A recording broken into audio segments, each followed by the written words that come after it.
So the eye movements, what are they for? Blood circulation in the eye. It does, gives good circulation in the eyes.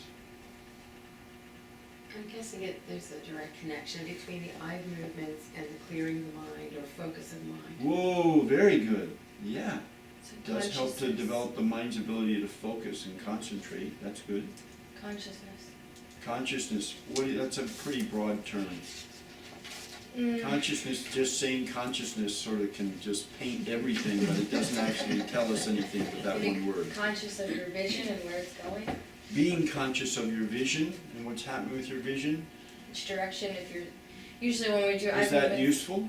I think so, because I think it's making you more aware of your surroundings, and because when you're doing rotative eye movements. No, you try now to- you're hitting onto something that's really important, because it explains why we do this in the beginning of the class. You're hitting on something really valuable there, which is not always recognized, but it has that impact. And that is that the eye movements move us into a place of conscious awareness. And then we're practicing from that place that's been this heightened place of awareness. We come into that and then practice with that. And that's useful.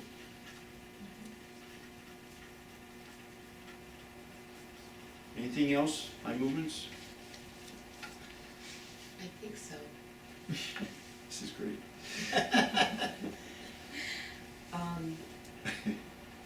The way that told us other things, but I think sometimes we forget to see broadly, and when we move our eyes, I think our visual focus expands. Peripheral vision is improved when we move our eyes around. Well, the second part of that I think is for sure true. The first part of that might be true. I have to consider it. I don't know. I've never thought about that. But definitely the peripheral vision is probably expanded and that's improved. That's good.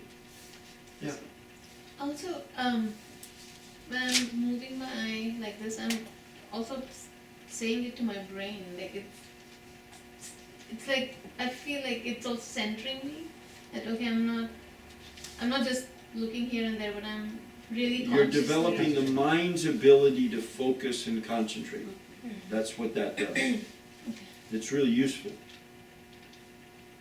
The mind's ability to focus and concentrate. You start to take it, so now you tell the mind to do something and And then it it's- focuses, yes. That's part of the benefits of the eye movement. That's great, yes. Yeah. So like balancing your mind? It does. It does that too. It's both. Left and right Yeah. hemispheres and bringing them into a balanced and harmonious Both place. that and Yep. circular. Mm-hmm. Yeah, great, this is great. What?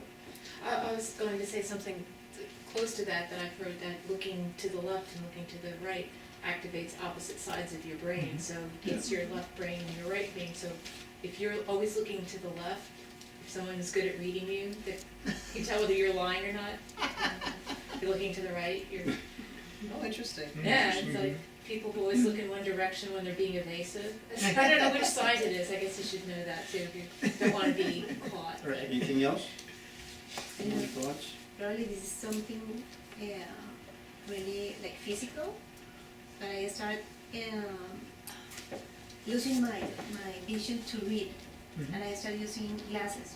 But then in my yoga class, we did the eye movements, and I am doing it every day, and my vision improves. I don't have to wear glasses. Now- I don't know if it So works or not. there's two really important things here. One is that the eye movements can improve vision. Notice the word can. Okay. But the eye movements that we do in class are not going to improve vision. The eye movements we do in class, if done every day, can improve vision. For some time. Yeah.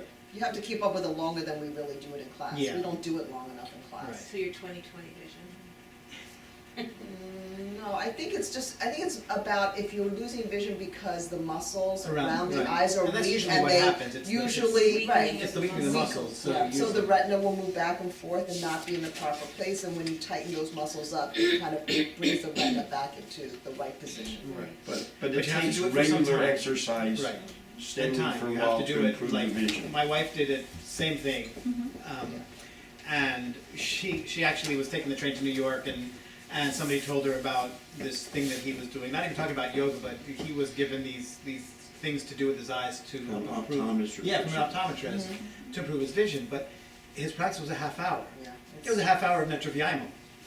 You know, up and down, sideways, circle, circle, but it was a good long practice. She didn't do it a half hour, she did it like 15 minutes. But she found it really helped with her vision to do it, so. Yes, and in class we just don't do it. And Dr. Amrita McClanahan likes to say these days that the eyeballs are the only part of your brain that's like sticking out to the world. So the optic nerve and the eyeballs are Goes connected directly directly into to the it. brain. Yeah. So you're looping them. You're doing some things to the brain there. There's no scientific proof of this whatsoever, I'm just saying this, my personal feeling is that because your optic nerves actually, your sight center in the brain is actually back here. And so the two optic nerves actually cross right in the center of the brain and back. And I just feel like when you're doing these eye movements, you are generating energy by making the movements, and that energy actually is traveling back here, all the way through that brain, so your brain gets a little juice. That's my personal explanation.